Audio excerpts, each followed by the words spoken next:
Gawin mong boss ang Lord. Pag hindi kayo kaya takutin ang boss ninyo,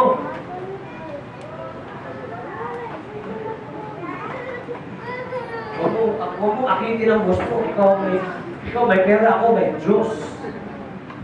Sa tingin mo, ang maghihirap ako dahil sa buhay ko, nagkakamali ka. Dapat meron ng challenge. Kakamali ka. Ang totoong may pananampalataya ay nagsasalita ng pananampalataya. Dapat nagtitipir tayo ng faith. Yung lumalabas sa atin ng mga word of faith, dapat hindi yung wala, nagong pera. Anong magagawa ko? Crisis na yun. Di ba gano'n? Crisis na yun. Anong magagawa ko? Negative yun eh. Magsalita ka ng pananampalataya. Kasi ganito tayo. Alam mo naman ngayon, taghirap, tsaga-tsaga lang tayo, sweldo, sapat-sapat lang, ganun tayo, di ba? Sapat-sapat lang, yan. Yung mga ganyan salita, yan ang salita ng mga walang pananampalataya. Ganun, sapat-sapat lang. Kamusta? Ito, kasya-kasya lang, nakakabayad kahit paano. Yan ang mga salita ng mga walang pananampalataya. Kaya huwag kayo sasalita kahit niya, huwag sasabihin, yun, wala naman tayong pera eh. No! Kaya yung ating iba sa atin, patay ako. Walang matikira sa sweldo ko ngayon. Kaya pag mag-o-operate, huwag kayo mag-iisip ng magkano ba kuryente ko kaya? Bahay. Walang matitira eh. Huwag nyo na lang isipin yun. Kung inisip mo yun, walang matitira. Naku, patay ako. Patay ka nga. Patay kang bata ka. Sino dito mga breadwinner? Huh? Sino mga breadwinner? Huwag kayo magsasawang tumulong sa pamilya ninyo. Gagawin kang kampapala at taluyan ito. Kahit meron kang sapat na sweldo, hindi ka mauubusan. Dadagdagan pa yan. Hindi mo namamalayan, hindi ka nauubusan. Si Mrs. ka, si Pastora pinatutukan niya, first fruits eh. Ba, hindi ka nauubusan? Ako nga nauubusan siya, hindi. Alam niyo mga pinag, i-bless mo lang sila. I-bless ka ng Lord. Alam niyo, this is not something intellectual na nasa isip niyo lang, that God exists. Spiritual po ito. I-actual mo ang faith mo. God exists. Maniwala kayo. Minsan natitipid natin pagdating kay Lord eh. Natitipid natin eh. O, di ba, kami Campus Revolution, magkano yun? 400 na. O, nangihinayang ka doon, pero Starbucks, di ka nangihinayang. Pang-ribar, di ka nangihinayang. Bakit ang Lord, tinitipid natin? Binibigyan natin ng tira-tira. Lord, ito na lang ang natira eh. Ito nasa pulsa ko. Binibigyan natin sila ng tira-tira. Hindi mo alam na nagkakamali ka eh. Na dapat nga, yun ang pangunahin, yun ang walang lugi. Kung baga sa tumaya ka, sa sabong malulugi ka, hindi mo sigurado parang mo. Pero sa Panginoon, sigurado. Sigurado. Kaya magtaniman mo pangarap mo. Then, next, you don't have because you don't ask. Kaya hindi mo nararanasan, kaya hindi ka humihingi. Yan ang dahilan kung bakit walang tao sa Don't Watch. Wala kang hinihingi. Because you don't have because you don't ask.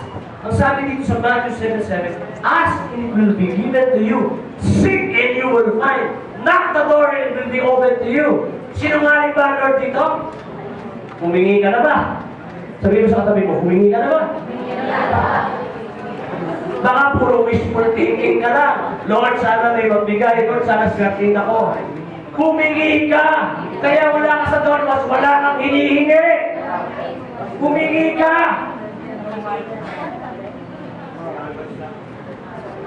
Kahit yung love life mo, hingin mo sa Lord yan! Amen! Hinihingi sa Lord yan! Huwag mo kaya ang mundo pumili para sa'yo! Yung trabaho, hinihingi yan! Humingi ka! Hindi mo ba sinusubukan ng Lord eh? Hindi ba sa natulog mo, pwede ka naman humingi! Bakit ayaw mo subukan? If you truly have the Word of God in your heart, you will speak positively. Dito sa church na nais ko marinig sa inyo, you will speak of faith. Word of faith! It's about time. Alam nyo, kaya minsan nakakaranas tayo ng crisis. Ako nakakaranas. Ngayon, minsan sinasadya ng Lord yun. Kahit yung pagkasira nito sa sakit, sinadya ng Lord ito, palagay ko. Para to speak positively, to experience the supernatural resources of God. Kasi tingin ko, it's the end of everything. Wala na akong magagawa. Yung mechanic kong pinakamagaling na walang nagawa, eh si Lord. Hindi magagawa ka? Humingi ka na ba? Sabi nga ni Bishop Toriel, my pocket is empty but my heart is full of faith. Grabe. Don't change your dreams when hardships come.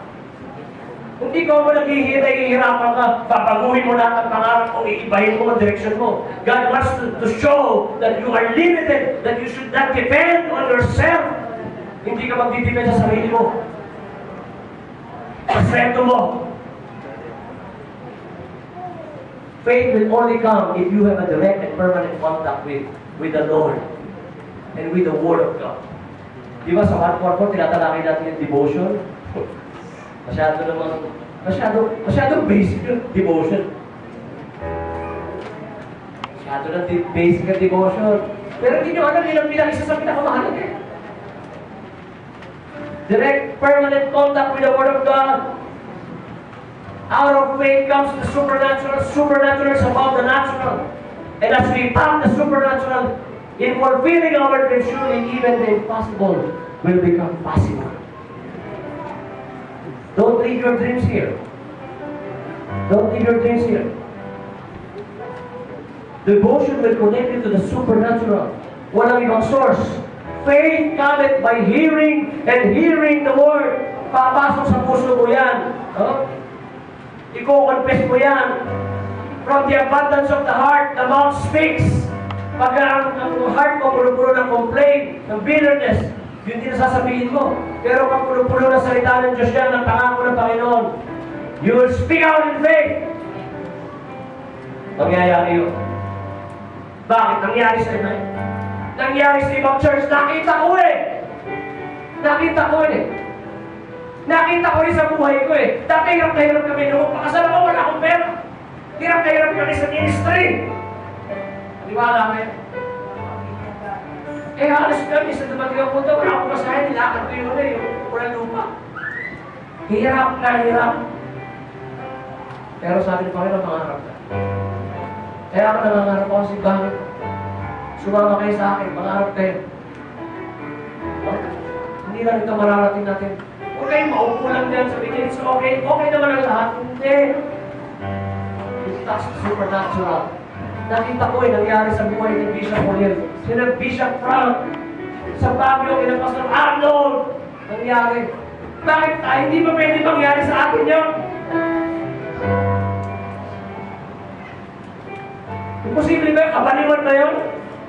When you have a problem, face the book, the Bible, not the Facebook. Develop an extraordinary kind of faith by having a direct and permanent contact with the Word of God daily. Kaya huwag kayo magagalit pag sinita kayo ng selita nyo. Hoy, nag-devotion ka ba? Inuutusan ka niya. Pag-devotion ka. Para sa iyo yun. Amen! Para sa iyo yun! Lalagot tayo kung larin tayo ng Panginoon. Kung matatapos ang mensaheng ito sa oras na ito lang hanggang dyan na sa upuan ninyo. Nais ko maranasan yun. Kami nararanasan namin yan. Inangat kami ng mission. Maniwala kayo. Inangat kami ng vision. At ako naniniwala ang church na ito, inaangat tayo ng vision. Noong araw ko nag-disciple dito, puro mga attender, puro sheep. Puro mga tagapakanta lang, puro mga MC lang. Pero ngayon nakakikita ko kahit paano meron mga naging disciple. Yung mga naging disciple. Kasi magyayari yan eh. Pag ginawa natin, hindi tayo titigil. At ang buhay natin, maniwala natin yun. Hindi nyo iaasa kung kanino yan. Hindi nyo iaasa sa nanay nyo, sa anak nyo nasa abroad. Hindi! Sa Lord! Amen! Higit pa sa trabaho nyo ng kaya ibigay ng Panginoon. Believe in the supernatural. Don't fully depend on our own strength alone, but completely dependent on the supernatural and what God can do in the midst of our difficult situation. Let God be God in your life. Amen! Tumayo po tayo lang. Mamaya mamimigay tayo ng faith promise. Mangarap tayo that we are investing, we are putting seed in the kingdom of God. The Lord will continue to bless us. Bakit natin tinitipid ang Panginoon?